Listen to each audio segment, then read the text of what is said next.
The turtle named Walter, the clink of glass was sharp but clean. Piercing shatter that sliced through the penthouse stillness like lightning across the night sky. Tiny porcelain shards, scattered in elegant chaos across the marble, spinning like they were trying to escape the tension. In the air, the maid froze mid-step, eyes wide, the tray trembling in her hands. Sloane Martian did not flinch. She barely moved, just a tilt of her head, a glance so cold it could snap bone. I asked for white, with gold trim. Her voice was calm, precise, controlled fury wrapped in satin. The server nodded in a flurry of apologies, retreating quickly like prey who'd wandered too close to a predator dot in the far corner of the vast, pristine living space where silence was polished into the tiles, and childhood was neatly tucked away in custom drawers. Sat Issa, 8 years old, wrapped in a dress to perfect, posture to still. She sat on the edge of an oversized armchair like a child carved from porcelain, legs crossed, hands folded, expression blank. Sloane's heels clicked across the marble, every step measured and unyielding. "You know we have guests tonight," she said. "Try not to embarrass yourself." "I won't," Issa replied, her voice barely a whisper, her eyes distant. No hiding, no questions, no outbursts. And absolutely no whining about Miss Claudia leaving. There was the smallest flicker in Issa's eyes. Claudia, the 7th nanny this year, had vanished just 2 hours ago.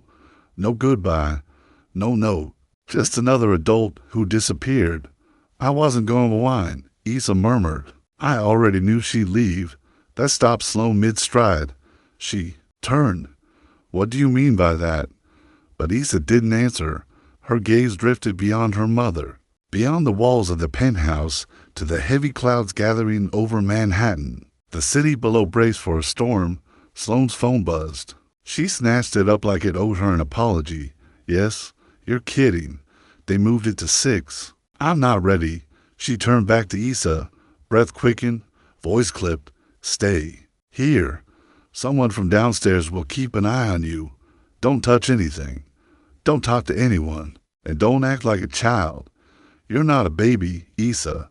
But Issa wasn't looking at her anymore. She was looking out the window as the first drops of rain traced lonely paths down the glass. 20 minutes later, Issa sat curled in a corner of the lobby, knees tucked to her chest as the storm outside painted streaks of silver on the glass. People passed. A concierge offered a drink. A guard suggested cocoa. She said nothing to any of them. Then a man emerged from the janitor's closet. He was quiet, not invisible, but close. Worn boots, rolled sleeves, hands that had known calluses and labor. He pushed a mop bucket gently across the marble. He saw her, but he didn't speak, not at first. "That's why she looked up. Rough day, huh?" he finally said, his voice like gravel softened by rain. "You look like someone just found out the tooth fairy got audited." She blinked out. He crouched down, careful not to leave a smear on the polished floor. "Too soon for tax jokes," he offered, smiling gently. Still silence. He stood, ready to leave, when something in his mop bucket caught her eye. A plush turtle, worn around the edges but still whole. "Where did you get that?" Issa's voice was soft, uncertain. He turned, surprised. "This guy." He lifted the toy. "Found him behind the vending machine last week. Poor fellow must have been hiding since winter." Issa stared at it. Then, without thinking, she stood and walked to him. He offered it wordlessly. She took it with reverence, arms folding around the soft shell like it was something sacred. "Thank you," she whispered. "You're welcome, kiddo," he said. "What's his name?" She looked down at the turtle. "Walter. Solid name." He nodded. "Way better than Mr. Mop. He's a terrible listener." And just then, the elevator chimed. The doors slid open. Sloane stepped out, heels slicing across the silence. Still mid-conference call until her eyes caught the scene. She froze, then slowly lowered her phone. "What is going on here?" The janitor rose. "Calm, steady. Evening, ma'am." She was alone. Looked like she needed a friend. "I didn't authorize anyone to speak to my daughter." "She spoke to me." Sloane's eyes narrowed. "Who are you?" "Liam Hayes. I work nights. Maintenance. I don't recall hiring you. You didn't. The building contracts out. I just clean. She looked down at Issa still clinging to Walter, then back at Liam. Come, Issa. Issa hesitated, then walked slowly to her mother, turning at the last second. Thank you for finding Walter. Liam smiled. Take care of him. He's got a soft heart for people who need it. And just before the elevator doors closed, Issa said something no one had heard from her in weeks. Good night, Mr. Liam. The concierge dropped his pen. The doorman paused mid-step. Sloane looked at her daughter like she hadn't truly seen her in months.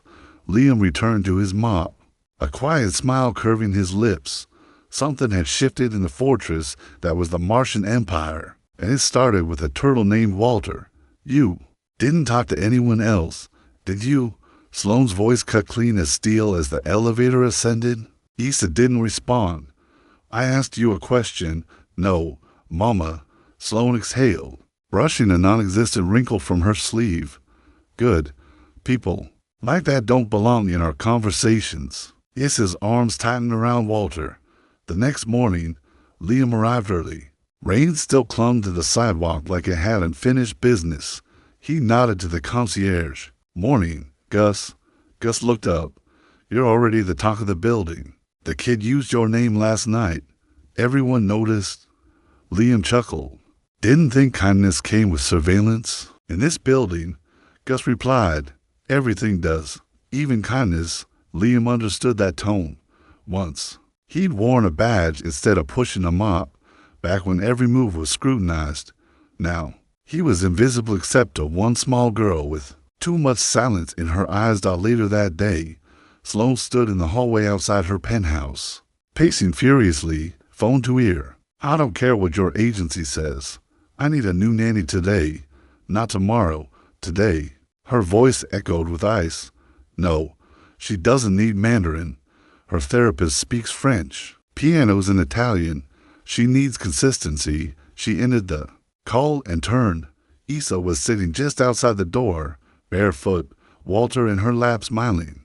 As someone, Liam was crouched nearby, pretending to fix a wall vent with a screwdriver. Careful, he whispered. He gets grumpy if you forget to say good night. Issa giggled. He told me he likes warm blankets. Sloane stepped into view, cold authority radiating from her. I don't know how things work wherever you're from, but janitors don't chat with residents' children. Liam stood calmly. She spoke first. How convenient. She needed a smile. Sometimes. That's all it takes. Sloane's voice went glacial. I have therapists on speed dial. I don't need a mop-wielding philosopher in my hallway. Liam nodded once, understood, just doing my job, and he walked away without looking back. That night, Issa sat in bed, Walter under her arm. Sloane scrolled on her tablet nearby. Did you finish your reading? Yes. Piano? Yes. Gratitude? Journal? Issa paused. I'm grateful for Liam. Sloane froze. The man with the turtle. He talks like he doesn't want anything.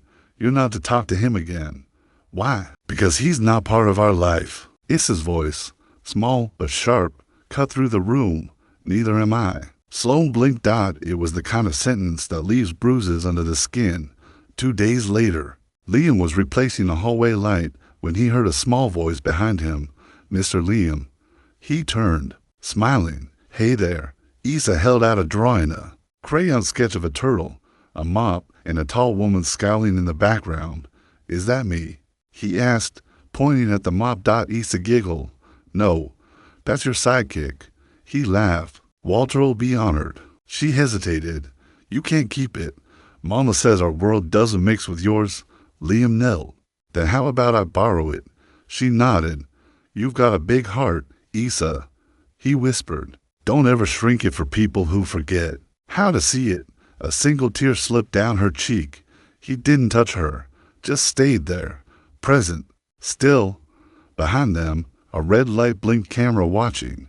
But for once, someone beyond the lens was paying attention. Far above them, Sloane stood on the building's observation deck, wind tugging at her coat. She stared at photos on her phone. Issa, unsmiling at galas, distant in designer clothes. A child raised in gold, but starving for warmth, thought Evelyn, her CFO, stepped beside her. You keep looking for your daughter in those pictures. Maybe it's time to see her in real life. Sloan didn't reply, but something inside her, something old, brittle, tightly wound, shifted, and for the first time in a long time, it didn't snap. It cracked, just enough to let the light in. The weight of hope high on the 21st floor, behind a locked door lined with cleaning supplies and half-empty bottles of lemon-scented disinfectant, a small plush turtle had claimed a throne. Walter, now retired from his time beneath the vending machine, sat upright on a wooden shelf beside a bright yellow sticky note that read in uneven handwriting. Never underestimate the quiet ones. They're usually the ones who listen best. And in the small sliver of window that overlooked the city from the janitor's closet, Liam Hayes stood in silence. The glittering skyline blinked back at him, unaware that another storm was gathering one. Not a thunder, but a reckoning. Yet for this fleeting moment, he smiled, because for the first time in years, someone had drawn him. You want him to what? Evelyn nearly dropped her coffee, the words echoing off the cold glass walls of Sloan Martian's office. She stood motionless, stunned, while the rhythmic hum of Martian Global's morning tempo continued undisturbed. Just beyond the frosted door, Sloan didn't even glance up from her screen. I want him to stay with Issa, just for a few hours, until the agency finds someone appropriate. You mean the janitor? Sloan's fingers paused on the keyboard. He's not a criminal, Evelyn. He's a man with a mop. Evelyn's brows arched. You've spent your whole career ensuring people like him never get past security now. You're handing him your daughter. With a sharp snap, Sloan shut her laptop. I'm not handing him anything. I'm buying myself time. Claudia is gone. Issa isn't talking to anyone else. And I've got a call in 90 minutes that could cost us contracts in 3 countries. Does he even know this is happening? Sloan didn't answer. She didn't have to. Liam heard his pager buzz 3 quick beeps. In a place like this, that usually meant a flooded bathroom or a frozen-over air vent. This time, it meant something stranger. He stepped onto the executive floor like a shadow interrupting light glass walls, polished stone, power suits all around. The receptionist eyed him like a puzzle that didn't belong in the luxury set. She motioned silently toward Sloan's private wing. Sloan stood waiting outside her office. No greetings. No thanks. I need a favor. Temporary. Liam raised an eyebrow. Something broken? I need you to be something. Now fix it. He waited. Sloan exhaled sharply. Issa isn't talking. Not to the interim nanny. Not to the new therapist. But she talks to you. Liam shifted his weight. I didn't ask her to. You didn't have to. That's why I'm asking you now. She hesitated, then added, I'll pay you. Name your price. But Liam's gaze wandered down the hallway to the playroom Issa sometimes escaped to. This isn't about money for me. Sloan's eyes narrowed. Then what's it about? He didn't answer immediately, just met her eyes and said, quietly, sometimes people don't need professionals. They just need someone who doesn't. Leave. Sloan flinched only slightly, but enough. She opened the playroom door without another word. Issa was cross-legged on the carpet, surrounded by magnetic tiles. She was building something delicate and precise like a city only she could see. When she spotted Liam, her face flickered with something shy and hopeful. Sloan saw it too, and for a moment, the armor around her ribs cracked. The first star was quiet. Liam simply sat on the floor, not asking questions, not offering advice. He existed beside her, unintrusive and constant. You ever build a fort? Issa asked suddenly. Only the kind made out of couch cushions and a whole lot of regrets. She giggled. This one has a secret door. Secret doors are important. Liam said, they always open when you think no one's looking. Issa nodded thoughtfully. Do you have one? Liam paused. Mine's called Jazz. Coltrane. When I hear him, the world falls away. Is that why you hum sometimes? You caught me? They laughed, and in that quiet, laughter-coated moment, something small but sacred unfurled in the space between them, something like trust. By evening, the board call had ended in triumph. Sloan, briefcase in hand and adrenaline still humming, returned to the playroom expecting chaos or silence. Instead, she heard music. Soft trumpet notes drifted through the air, the sound of cauldrons spinning from a Bluetooth speaker Issa had never touched before. She was clapping to the rhythm, sitting beside Liam, her smile uncoached and unguarded. No piano, no flashcards, no posture corrections, just a child being free. Sloane froze in the doorway, suddenly unsure if she was watching her daughter being healed by a stranger or witnessing her daughter finally becoming herself. As Liam packed up his things, Issa tugged at his sleeve. "Will you be here tomorrow? I don't think your mom is the kind to ask for help twice, but I am." He looked at her and smiled. "Then I guess I will." At the elevator, Sloane waited, arms crossed. Her stance was still defensive, but softer now. "You're not a babysitter." "No," Liam replied, "but I've been a dad long enough to know when a kid needs someone to stay." Her eyes flicked up. "Where's your daughter now?" "With her aunt. In Pennsylvania. It's safer there for now." That shadow passed across his face again, not mystery, but history. "Sometimes," he added, "life doesn't let you stay where you're needed most." The elevator doors closed with a sigh. The next morning, Evelyn cornered Sloane. "You let him come back." "I did." "Why?" Sloane's gaze shifted toward the hallway, where Issa was laughing, watching Liam balance puzzle boxes on his head. "I don't trust him yet," Sloane said, "but I trust what she becomes around him." And for Sloane Martian, those were the most vulnerable words she had said in years. By week's end, the playroom looked different. Liam had brought in worn jazz records, a second-hand globe, and a stack of dog-eared books from his daughter's childhood, each page underlined, each spine softened by love. When Issa asked him why he read so much, he said simply, "Because stories know how to stay, even when people don't." That night, Sloane stood outside her daughter's room. She didn't go in. She just listened to the music, to the giggles, to a gentle voice say, "You're not hard to love, kid. You just needed someone to see you before you were perfect." Sloane closed her eyes, and for the first time in months, she didn't feel like the richest woman in the building. She felt like the one with the most to learn. "You know this elevator's older than most people's marriages, right?" Liam knocked gently on the service elevator side panel. "You talk to elevators now?" Issa asked, gripping the cart's handle. "Only the ones with trust issues." She giggled. "She's temperamental, needs coaxing, like your mama when the press calls." Liam laughed out loud, genuine and caught off guard. "You're dangerous, kid." Issa beamed. Then her voice softened. "Do you ever get scared when something doesn't move the way it's supposed to?" Liam still. "Yeah, sometimes stillness is just the world asking you to pay attention." She nodded, storing the wisdom like one of her turtle facts. The elevator doors closed and didn't move. "Told you she needs sweet talk," Liam muttered, hitting the emergency stop. "Are you mad?" Issa asked. "Nope." "Why not?" "Because you brought peanut butter crackers." She opened her backpack. "Want one?" He took it with a smile. "Claudia used to say I packed like I don't trust the world." "And what do you think?" "I just don't like surprises. Surprises usually mean someone's leaving."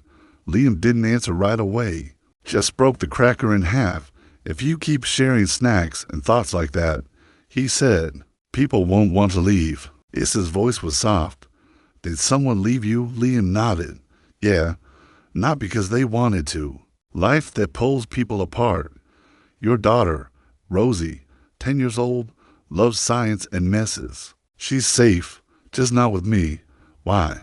He stared at his boots. "Because sometimes adults break things inside themselves and think they have to fix it alone, and that can take a long time." "Are you fixing it now?" He looked at her. "One elevator ride at a time." On the 42nd floor, Evelyn slammed a folder on Sloane's desk. "You lost them." "The fine lost. The janitor and your daughter, no one's seen them in an hour." Sloane was already on her feet. "Check the cameras. They're in the west elevator. Stalled. Call maintenance." Evelyn raised an eyebrow. "You mean other than him?" Sloane grabbed her keys. "Then call real maintenance." Back in the elevator, Issa sat cross-legged, drawing on a napkin with a red crayon. She handed it to Liam. It was a building, tall, and near the top, one window glowed. Inside it, a tiny figure stood holding something. "What's that?" Liam asked. "That's you, and you're holding hope." He stared at it. "That's heavy," he whispered. "Hope's hard to carry. I think you're strong enough." Silence lingered. "Sometimes I think Mama forgot how to hope." "Maybe she didn't forget," Liam said. "Maybe she just got tired of being disappointed." Isa nodded, not like a child agreeing, but like someone who understood. "You know what she said the first time I cried in public?" Liam shook his head. "She said, 'Don't show the world your cracks. They'll only press harder.'" His jaw tightened. "Cracks aren't weakness. They're proof you've lived through something." He tapped the elevator wall. "Even this old machine has cracks. Still holds people when they need it." 10 minutes later, with a groan and a shake, the elevator moved. "Are we falling?" Isa asked, startled. "Nope. That's the sound of progress." A voice crackled over the intercom. "You okay in there?" Liam smiled at Isa. "We're more than okay." When the doors opened, Sloane was already there. Her gaze scanned Isa, first in harmed, calm, then her eyes met Liam's. Before she could speak, Isa rushed forward, wrapping her arms around her mother's waist. "I wasn't scared," she said. "Liam was with me." She pulled back. "You know, he hums jazz when the lights flicker, and he keeps crackers in his pocket, just in case." Sloane glanced at Liam. "Emergency carbs," he said with a shrug. Then Isa reached into her pocket, pulled out the crayon drawing, and gently placed it in her mother's hand. "Mama," she whispered, "I think you should let someone hold your hope, too." Asterisk Sloane didn't utter a word, but her fingers wrapped around the napkin like it was spun from something sacred, not paper, like someone had finally handed her a reason to believe in small, golden kindnesses again. That night, in a quiet hum of the service hallway, Liam was gathering his tools, the clinks of metal folding into routine. Evelyn appeared behind him, her presence more of a breath than a sound. "You keep changing the rules," she said softly. "I'm just the janitor, remember?" He replied without turning. She smiled, faint but knowing. "No, you're not, and that's exactly the issue." He finally met her gaze. "You ever wish someone had seen you before you became what the world required of you?" Her eyes didn't flinch. "Every single day." He nodded slowly, then added with a wry sadness, "Maybe that's what we all are, people trapped in different elevators, just praying someone hits the right button." High above them, in the penthouse that felt more like a glass cage than an office, Sloane sat at her desk alone. The city blinked like 1,000 tiny secrets beneath her. In front of her lay a child's crayon drawing, and for the first time in years, she wasn't ashamed of the cracks inside her. In fact, she began to wonder if maybe, just maybe, broken things didn't always have to stay broken. Sometimes they held people together. "You don't seem like the kind of man who lets himself disappear," Sloane said one afternoon, her voice even, but her eyes searching, soft and unsure. Liam didn't look up from Isla's coloring book. "Disappear on purpose?" he murmured, "or just fade out of focus?" She folded her arms, the gesture to precise. "Either." "Both." They stood in the rooftop garden of Martian Global, a quiet sanctuary no employee had reason or permission to enter, but Ela had stumbled upon it while chasing a butterfly she insisted was magical, and since then, it had become her cloud place. Now Liam sat cross-legged on the bench, Ela curled beside him, drawing a fantastical animal with a giraffe's body and a unicorn's horn. Sloane remained standing, to refine for the patchy wildness of ivy and sky, but she hadn't left, and that meant something. "You're not like the others," Sloane said suddenly. Liam chuckled. "Because I don't wear suits that scream generational wealth." "No," she said, "because you don't try to impress anyone, and somehow people still notice." Finally, he looked at her. "Funny thing about being invisible, Miss Moran, it teaches you how to really see." Earlier that week, Ela had asked a question Liam hadn't seen coming. They were sitting in the employee lounge, surrounded by quiet hums and the soft clatter of Jenga blocks, the sacred After hours hushed where the building felt like it belonged to them alone. Do you ever miss her? She asked. Who? He asked carefully. Rosie's mom. He exhaled slowly. Every day. Even when I try not to. What happened? He was silent, pulling a block free with patient hands. She was sick, and we didn't know how bad until it was too late. Did you love her? His voice trembled. I still do. Love doesn't expire just because time moves forward. Isla's voice dropped. Do you think my mom knows how to love?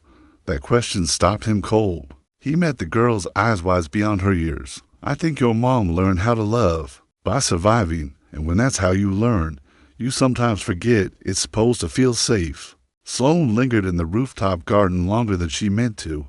Maybe it was the breeze, the way it whispered between wildflowers, or maybe it was the sound of her daughter giggling, truly giggling, as Liam invented ridiculous animals, jellyfinches, snailligators, parrots, or maybe it was because for the first time in weeks, Sloane had seen Isla smile without trying. She sat down beside them, hesitantly, like someone testing the strength of old furniture wary of collapse. Isla handed her a crayon. Draw something with us. Sloane blinked. Sweetheart. I haven't drawn since. Doesn't matter. Isla interrupted gently. Just pick a color. And somehow, Sloane found herself drawing a tree, an ugly, misshapen thing with square leaves. Isla tilted her head. It's abstract, she offered, kinda without judgment. Liam laughed quietly. I'm better with spreadsheets, Sloane said.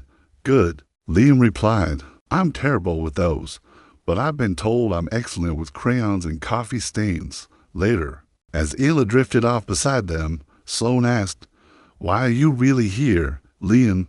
He raised an eyebrow. Told you pipes, light bulbs, juice boxes. No. Why here in this building, with my daughter? His answer was almost a whisper, because for the first time in a long time, someone saw me and didn't just see the damage. She didn't speak. I've worked a lot of jobs, some with name tags, some without. But this what I do with Isla, it's more than fixing things. It's making space for something to grow. Sloane looked at him, vulnerable now. Do you resent me for not seeing it sooner? He smiled gently. Not everyone sees the same stars from where they stand, and the silence between them wasn't empty. It was full of everything they weren't ready to say. The next morning, Evelyn barged into Sloane's office, a file clutched in her hands. Problem? Sloane asked, without looking up. This isn't about Isla. Evelyn dropped the file on the desk. It's about Liam, inside his past. Engineering degree from Caltech. Stellar service record at a Fortune 500 and an arrest from 5 years ago. Charges dropped, but the scar remained. Why didn't you show me this before? Sloane asked. Because I needed to know if your instincts still worked, Evelyn said. You weren't wrong to trust him, but be ready, he'll know you've. Read it. That evening, Sloane found him in the break room, fixing the vending machine Isla had once called the mean candy box. She handed him the folder. I read it. He didn't open it, just nodded. I didn't want you to find out like this. He shrugged. Doesn't matter how, just matters what you do once you know. I didn't realize who you used to be. Finally, he looked at her. No humor, no charm, just a quiet, worn honesty. I'm not him anymore, and I'm not trying to be. What I am is someone who stopped running from the parts that hurt. So why this building? She whispered. Liam's voice was rough, with memory, because I wanted to prove that even after you fall, you can still matter even if no one's clapping when you stand. She didn't answer, but as he walked past her, she dropped the file in the shredder. Because some stories weren't meant to be archived, they needed to be rewritten, lived again. Isla asked me what forgiveness feels like, Sloane whispered. Later that night, the city outside her window blinked like old wounds. Liam stood across the room, drying his hands after fixing the sink again. And what did you say? He asked. I told her. I didn't know. At least you didn't lie. She turned toward him, arms folded tightly around herself. I think I forgot how to be soft, Liam. Somewhere along the climb. Climbing doesn't make you hard, he said gently. It's what you lose along the way that does. She sat down, exhausted in a way only the lonely understand. I used to think love was a liability, that letting someone in meant handing them a knife with your name on it. Her voice trembled. Now, I think the real danger is never letting anyone in at all. That evening, she came home late to leave for Isla's school presentation. The apartment was dark, full of absence. On the table was a drawing, 3 figures, a girl in the middle, the large hands holding hers. One labeled Liam, one labeled Mom. Above them, 3 words in bright crayon. Better together always. Sloan sat in the kitchen, beneath the glow of the stove light, and cried. The next day, as Liam prepared to leave, she stopped him.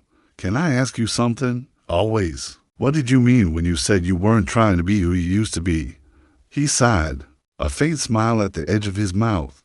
When Ross's mom died, people lined up to say the right things. You'll heal. She want you to move on. But grief doesn't want to be solved. It wants to be witnessed. Sloan blinked hard, and after a while, the hardest part wasn't the pain. It was pretending I wasn't still carrying it. She nodded slowly, something in her unlocking. I'm not trying to be the man I was, he said. That man thought love had to be earned, with perfection. This time, I'm trying to love without performing. The next morning, Hila knocked gently on Sloan's bedroom door. Mom? Sloan was already awake, watching Isla's school video. On her phone, I saw the video. She whispered, you were supposed to be there. I know, and I'll never get that moment back. But you were magnificent. You really mean that? Sloan knelt and held her daughter's hands tightly. I mean it more than I've meant anything in a long time. Do you think Liam's proud of me too? Sloan smiled, a softness in her eyes. I think Liam's proud of who you are, not just what you do. He says people are like radios. Some just need help finding their frequency. Sloan blinked, amazed. That sounds exactly like him. Later that day, she called Evelyn in. I want to restructure the mentorship program, the one the board already rejected. Then we try again with Liam. Officially? Yes. He's the reason my daughter is thriving. I want him to help build something real. No more corporate fluff. You know what they'll say. Sloan leaned forward. Let them. This company was built by people who started with nothing. We won't forget that. Evelyn tilted her head. What changed? Sloan turned toward the city, toward the pulse of something that had finally settled inside her. I stopped mistaking power for safety, and I started listening to the janitor who taught my daughter how to feel again. That night, Sloan stood at Isla's bedside, brushing hair from her daughter's brow as she slept outside. The city still pulsed with its 1,000 lights, but for the first time, Sloan didn't feel alone. Inside her, something had finally begun to mend. Asterisk, for the first time in what felt like lifetimes, she didn't reach for her laptop. Sloan simply stood still, eyes locked on something she might have missed entirely if she hadn't learned that real success doesn't live in charts or forecasts. It lives in quiet moments. It lives in what we're brave enough to notice. Downstairs, in a break room that always smelled faintly of bleach and burned coffee, Liam sat hunched over a paper cup, thumbing through a worn notebook that Issa had, filled with doodle stars, stick figure superheroes, and crooked hearts. Each page was a fragment of joy, each stroke an echo of a little girl who had begun to trust again. Evelyn entered quietly, holding a manila folder pressed to her chest like it meant something. Her voice, gentle but certain, broke the silence. You're on the list. Liam looked up. What list? The official team. You've been invited as an advisor to the new mentorship program. His eyebrows rose. Unsure if she was joking. You're serious. She nodded, a smile tugging at her lips. Sloan wants to build something real from the inside out. He looked down at Issa's scribbles, then back at her. Does this mean I have to start wearing ties again? Evelyn smirked. God, I hope not. She hesitated, then added, more softly, people like you, Liam. You remind us that just because someone works at the bottom of the building doesn't mean they belong at the bottom of the story. The words landed like a stone in a still pond. Liam blinked, something unspoken shifting deep within him. Not because someone finally saw him, but because he realized he'd always been worth seeing. "You're Liam Cole, right? The janitor with the golden heart." The voice sliced through the air of the lobby like a blade sharp. Cold, deliberate. Liam looked up from his spilled juice box to find a man in a navy suit, its fabric expensive enough to glint under the fluorescent lights. His hair was slicked back with precision, his jaw sculpted like it had been carved in a boardroom. Arrogance radiated off him in waves. The other men flanked him, less impressive, more decoration than substance. Liam straightened. "Depends who's asking." The man stepped forward, smirking. "Jason Hale, head of acquisitions, and Sloane's ex-fiancée." Liam's expression flickered just briefly. "Not jealousy. Calculation. Congratulations," he said coolly. "I assume the ex was her decision." Jason chuckled. "Touche. Word travels fast, Cole. People are talking." Janitor to confidant. "That's quite the leap." "I'm not climbing," Liam replied evenly. "I'm standing still." The world just paused long enough to notice. Jason leaned in, voice lower now, poisoned with condescension. "Let me make something clear. This company doesn't reward sob stories. Whatever game you're playing with Sloane and her daughter, it won't last. You'll always be the man with the mop." Liam didn't flinch. His voice was calm, unshaken. "Then maybe the world needs more men with mops. We're the ones cleaning up what people like you leave behind." Upstairs, Sloane paced like a caged animal. Evelyn stood by the window, arms crossed, jaw tight. "They're circling," Evelyn said. "Jason, the board, they're questioning everything, bringing Liam into the mentorship program, even Issa's presence in the building. Let them question it," Sloane muttered. "You don't get it," Evelyn snapped. "They don't want truth. They want control, and Liam, he can't be controlled." Sloane sank into the chair, her voice quiet, but resolute. "Exactly. That's why we need him." The design lab had once pulsed with life, its walls scrawled in Issa's crayon script, its tables filled with blueprints born from courage. But when Liam walked in that afternoon, something was different. Gone were the colors. Gone was the whiteboard that proudly read built from the bottom up. In its place, a glossy logo flashing vision, powered by Martian Global. The heartbeat had been replaced by branding. He found Evelyn near the door. "What is this?" he asked. She hesitated. "They're rebranding." Jason pushed for it, said. The program needed market appeal. Liam's jaw tightened. "It wasn't supposed to be about image." "It's still your vision," she offered, "just polished." He looked around. The interns didn't smile anymore. They looked watched. "Wade, you can polish a mirror until it shines," Liam murmured. "But if the reflection's fake, it's still a lie." That night, he didn't go home. He sat alone on the rooftop garden, the city stretching beyond him, its cold breath settling into his bones. He stared into the skyline like it might offer answers. Fists clenched in helpless rage, Jason had twisted. Something sacred turned it into a product. Footsteps behind him. "Sloane, I figured you'd be here," she said softly. He didn't turn. Didn't expect the CEO to visit the rooftop janitor's club twice. She sat beside him. Silence settled, like snowfall. Then she spoke. "They're voting tomorrow. I know. If the board wins, the program becomes theirs." He turned to her slowly. "Then let them. If it's built right, it'll grow again. The seed matters more than the soil." She looked at him, her throat tight. "They're trying to discredit you. They're whispering about Ela, about me." Liam stood, voice steady. "Let them whisper. Truth doesn't need a megaphone. It just needs to keep standing. You're not angry. I am. But not at them. I'm angry we thought we could protect this without a fight." She stood to. "Then let's fight." He looked at her. Really looked. Her spine carried defiance now. Her eyes, exhaustion but also resolve. "You're not who you were," he whispered. Sloane gave a breathless laugh. "Neither are you."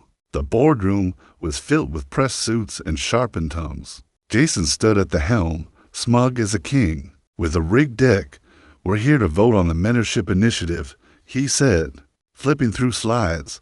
"Though, Let's be honest, janitorial staff shouldn't be steering strategy. A murmur rolled through the room. Then Sloan stood. I'd like to speak. Jason barely glanced up. You can file a rebuttal after the vote. I said I like to speak. Silence fell like a curtain. She stepped forward, holding a single piece of paper. This is a letter from one of our interns. Her name's Danny. 2 months ago, she was sleeping in her car. Today, she's leading a design team that cut our product costs by 12%. She looked up.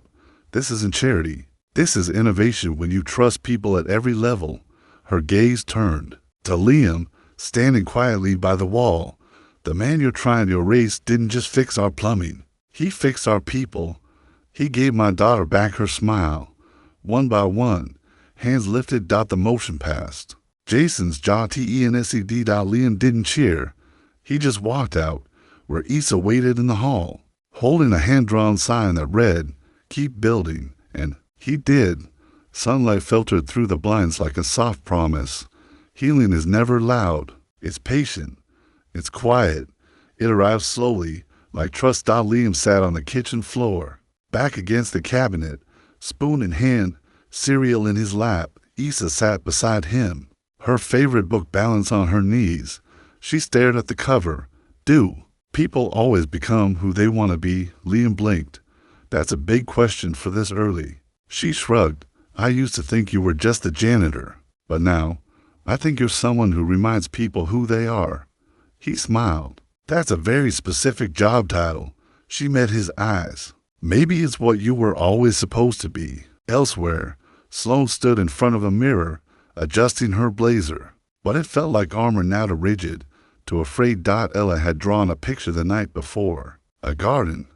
In the center, a tall sunflower labeled Mom, with a note, grows slower, but reaches higher.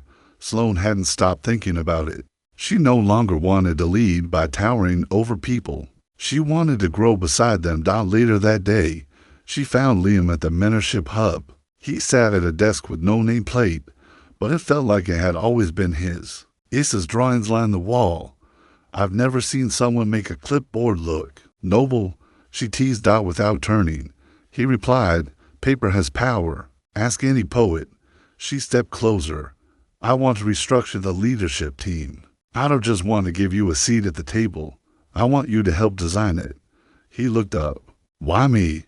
Because you taught me that power means nothing unless it makes someone else stronger. And if I say no, I'll respect that. But I'll still steal your best ideas over lunch. Liam grinned. Then I'd better stay close and supervise. That night, Issa couldn't sleep. She wandered down the hall and found Sloan sitting on her bed, shoes off, tears in her eyes. You okay, Mom? Yeah, just tired.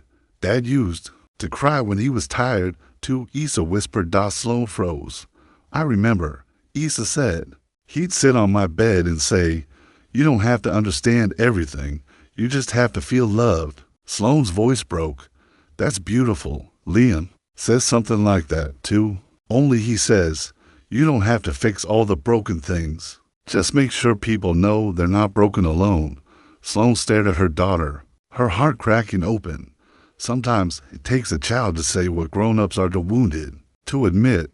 The next morning, rain whispered against the windows. Liam entered Sloan's office, carrying a small box. What's that? She asked. Something you forgot. Inside, an old photo. Her first internship, bright-eyed, standing beside her late father. I found it behind the utilities shelf, Liam said, dusty, but whole. Sloan blinked back tears. I haven't seen this in years. You were already becoming who you are now, Liam said, but somewhere along the way, you started running from her. She looked at him. Why do we do that? Because power feels safer than vulnerability until we learn real power is vulnerability. Asterisk. That night, under the hush of a city not quite asleep, Issa handed her mother a small envelope. It sealed carefully, pressed down by uncertain fingers. Sloan looked up, puzzled. What's this? Just something I wrote, Issa murmured, then scurried off like she'd given away a piece of her heart. Inside was a single line. Thank you for letting me love someone new without forgetting someone old. Sloane's breath hitched, her vision blurred, tears forming in her eyes without permission. And just like that, without fanfare or dramatic pronouncement, something long buried inside her loosened and lifted across town. In the quiet hush of his modest apartment, Liam slid a worn photo of Rosie into a new frame. He placed it beside his latest drawing, to hearts one red, one blue, holding hands under a childishly scrawled message, "Found families are still real." And below, in big, hopeful letters, "Love makes room. I want to meet her." The words escaped Liam's lips before his mind caught up with their weight.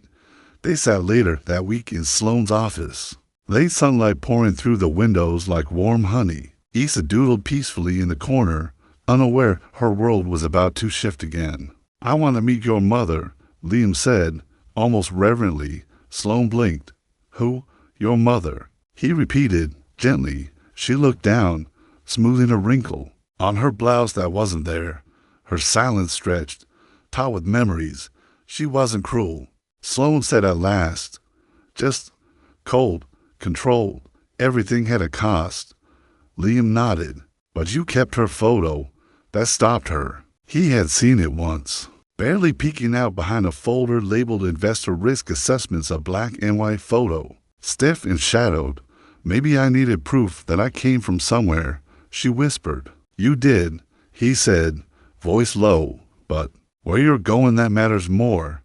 That weekend, they drove north to a retirement home nestled beside a still lake, quiet as reflection itself. Issa stayed with Evelyn, who insisted on teaching the girl to bake without burning the place down. Sloane and Liam walked down a gravel path, leaves whispering their secrets overhead. Her mother, Elaine Hale, waited on a bench, posture perfect, gaze analytical eyes that once read life like a spreadsheet, softening now at the edges. "You came," Elaine said, her voice dry but surprised. "I brought someone," Sloane replied. Liam stepped forward. "Liam Cole." Elaine paused, then extended her hand. The janitor turned pioneer. Liam didn't flinch. "Titles are ceilings. Eventually, you either break through or accept the view." Elaine blinked then, to everyone's astonishment, let out a small laugh. They sat. The conversation unfolded slowly, like a paper flower in warm water.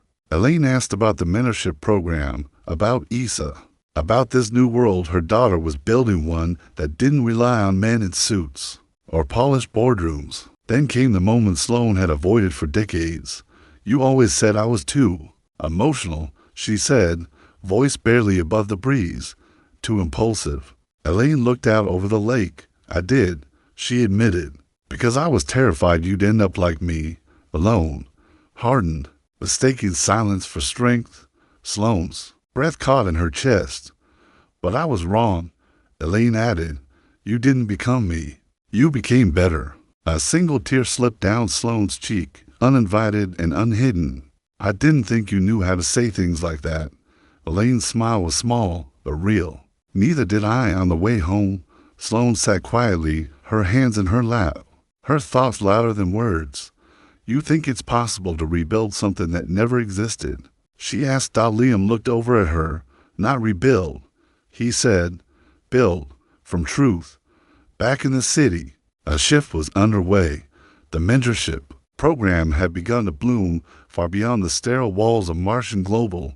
Universities called. Journalists inquired. A viral video of Issa explaining a budgeting app to teenagers had already racked up 1 million views. But not all claps are for celebration. Jason Hale returned, this time wielding spreadsheets and smug certainty at a shareholder meeting.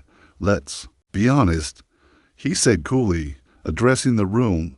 "Martian Global was built by executives, not janitors. We need to course correct before sentimentality erodes strategy." Sloane rose. Her stance was poised, voice calm, but impenetrable. "You're wrong," she said. "This company wasn't built by executives. It was built by people, quiet ones, bright ones, janitors and geniuses, sometimes both in one person." She turned to the board. "We used to ask, how do we stay ahead? But the better question is, who have we left behind?" Liam reminded us that true progress includes everyone, and that's the only future worth building. Applause erupted, first hesitant, then swelling. Even Elaine Hale, standing quietly in the corner beside Evelyn, offered a nod. Jason's smile flickered, then vanished. Later that night, Sloan found Liam in the mentorship wing, quietly cleaning out a closet, not because it was required, but because it brought him peace. "You're still mopping floors?" she asked from the doorway. He looked up. "Some stains you have to face.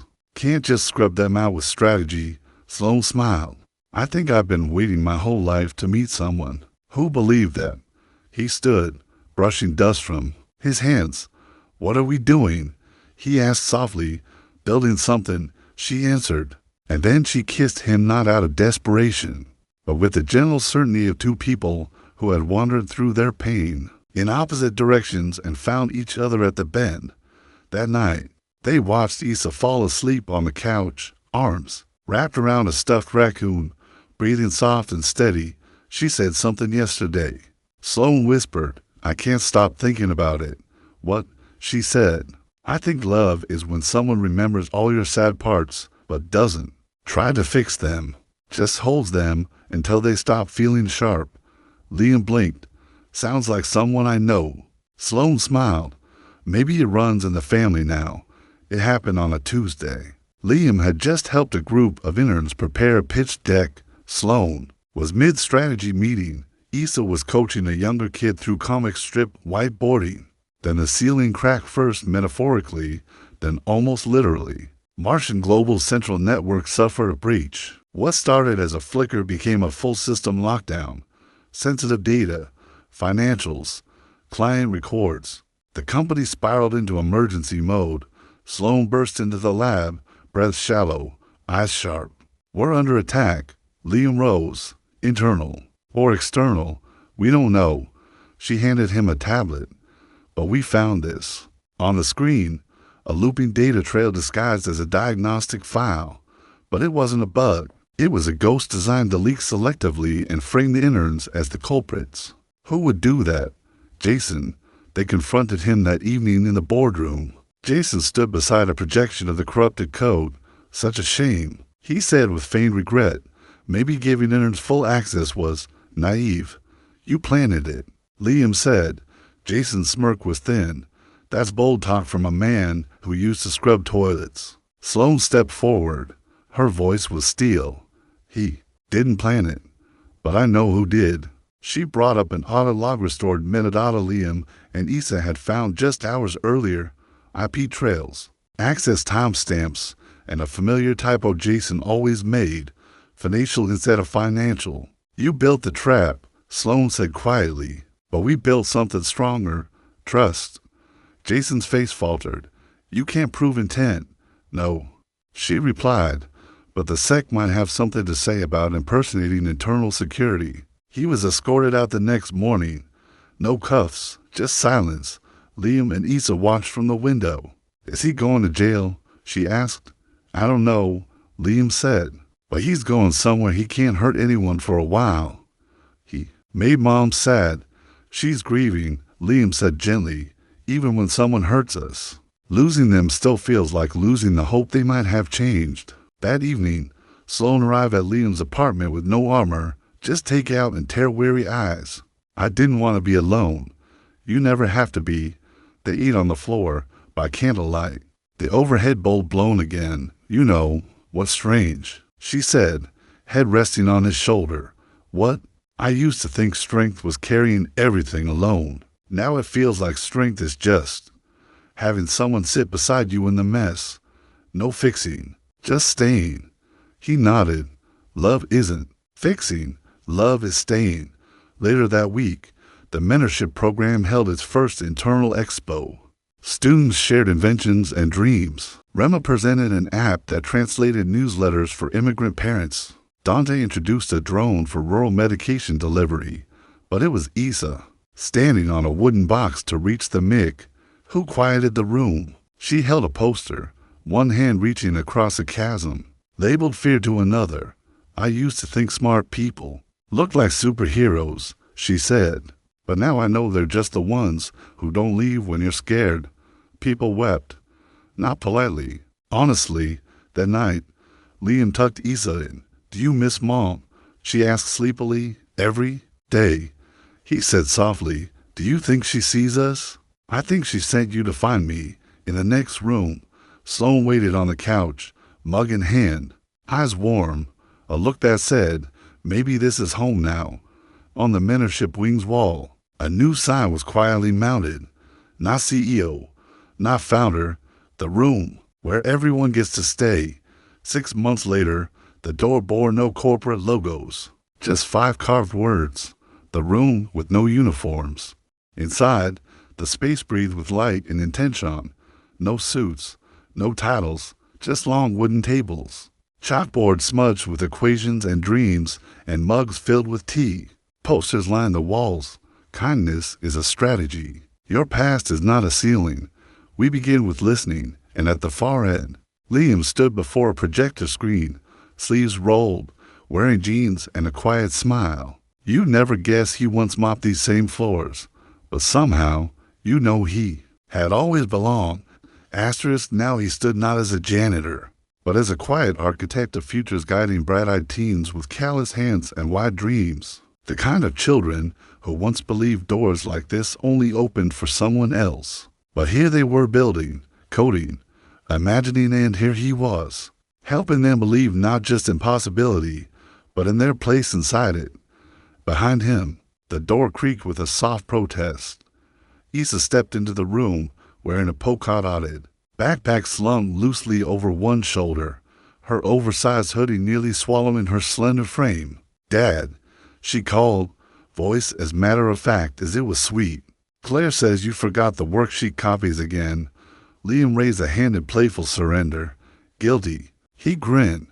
"What's my sentence?" "Community service," she declared with mock sternness. 50 hugs, payable immediately. He swept her into his arms, lifting her in a hug so tight it pulled laughter from her lungs. "Best punishment I've ever had," he whispered against her hair.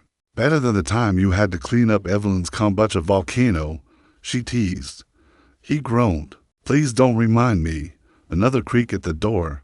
This time it was Claire Martian, no longer the image of the icy CEO in stilettos and power suits. Now she moved gently in sneakers and a linen blouse. Her presence less of a storm and more of a summer breeze. She carried the coffees and a well-worn sketch pad, but paused at the doorway when she saw the scene. "I leave you alone for 5 minutes, and you start a cuddle riot," she said, arching a brow. Issa raised both hands in mock innocence. "He started it." Claire handed Liam a coffee. "You're a terrible influence." "Thank you," he said, sipping. "Coming from you, that means a lot." She smiled, not the manufactured, calculated kind she once used for board meetings and press photos, but a genuine one. It curled at the edges of her lips like something earned, not performed. They sat side by side on a low bench by the window, watching their shared dream breathe and grow. Around them, kids bustled. One girl built a prototype, a boy read poetry, to himself like it was keeping him alive. There was no hierarchy here, just possibility. Claire spoke softly. This was supposed to be a pilot project, just a test, something tidy to present to the board. Liam nodded. He understood what she meant without her saying it. But now, she looked around like she was seeing it with her soul, not her eyes. "But now it feels like this." She gestured to the kids, the warmth, the life. "This is what I was meant to do all along. Not the IPOs, not the pitch decks, helping kids dream." He asked. "No," she said, her voice catching just slightly. "Helping them believe they deserve to." A long pause. Then another truth. "I used to think success was control, power, precision. But you," she hesitated, then exhaled. "You taught me something different." Liam tilted his head. "And what's that?" She turned toward him, meeting his gaze fully. "The love isn't the reward. It's the reason." That evening, they hosted a dinner, not a gala, not a fundraiser, but a gathering born of roots and gratitude. A long table stretched under a canopy of fairy lights in the courtyard outside the center. The air was fragrant with basil and mint from the kids' own herb garden. No place cards. No pretense. Just belonging. Elaine Hill sat at the end of the table, wrapped in soft wool and quiet pride, as Issa patiently showed her how to fold delicate paper cranes. Evelyn Marcia arrived late, arms overflowing with homemade desserts and her signature sarcasm. "If there's no wine, I'm leaving with every cupcake," she declared. Too much laughter. Even Jason's absence, once a raw and bleeding wound, had softened. It was no longer an emptiness, it had become a space. A space where something false had been cleared away so something honest could take root. As the sun dipped behind the skyline, Liam stood to speak. He wasn't made for speeches. His palms were sweaty and his voice held a tremor, but no one minded. "I used to think my story ended the day I lost Emma," he said quietly, "that I was just patching holes after that, fixing, surviving." He looked at Issa, radiant in the golden light, then at Claire, who held his hand beneath the table like an anchor. But then Issa came along, and she reminded me healing doesn't mean forgetting. It means remembering with grace. His voice thickened with emotion. "And then you came," he said, turning to Claire. "And you didn't ask me to become more. You saw that I already was." Silence followed, reverent, moved. "Most people think legacies are built in glass towers," he continued, "but sometimes they're scribbled on napkins, whispered during bedtime stories, shared over grilled cheese." He raised his glass lemonade. "Courtesy of Ella, to the rooms we didn't expect, to the lives we didn't plan, and to the people who remind us that even if you walk in holding a mop, you can still leave holding someone's heart." That night, after the last fork was washed and the stars blinked like scattered prayers, Liam stood in the quiet of their modest apartment, tucking Issa into bed. She looked up at him with wide, wondering eyes. "Dad, yeah, sweetheart, do you think Mom sees us now?" He smiled, brushing a stray curl from her forehead. "I think she never stopped." She closed her eyes, then opened them one more time. "And do you think we're happy?" Liam leaned down, kissed her temple, and whispered, "Happiness isn't something you find. It's something you grow with the people who stay." And in that simple apartment, under a quiet sky, the janitor's story didn't end. It began again, this time with love. Narrator's closing YouTube-style outro. Sometimes the people who change our lives the most don't come wrapped in hero capes or accolades. Sometimes they come with work-worn hands, quiet hearts, and the patience to stay. Liam didn't set out to be anyone's miracle. He just showed up again and again with kindness, with humility, with love, and in doing so, he didn't just rewrite a little girl's future. He healed a billionaire's soul. Maybe that's the love that lasts, the love that doesn't ask for applause, but simply remains. Now it's your turn. Where in the world are you watching from? Did a moment in this story echo something in your life? I'd love to hear your heart in the comments. I read everyone, and if this story spoke to you, consider tapping the like button and subscribing for more human tale stories of healing, second chances, and the quiet ways we find our way back to joy. Until next time, take care of your story. And take care of each other.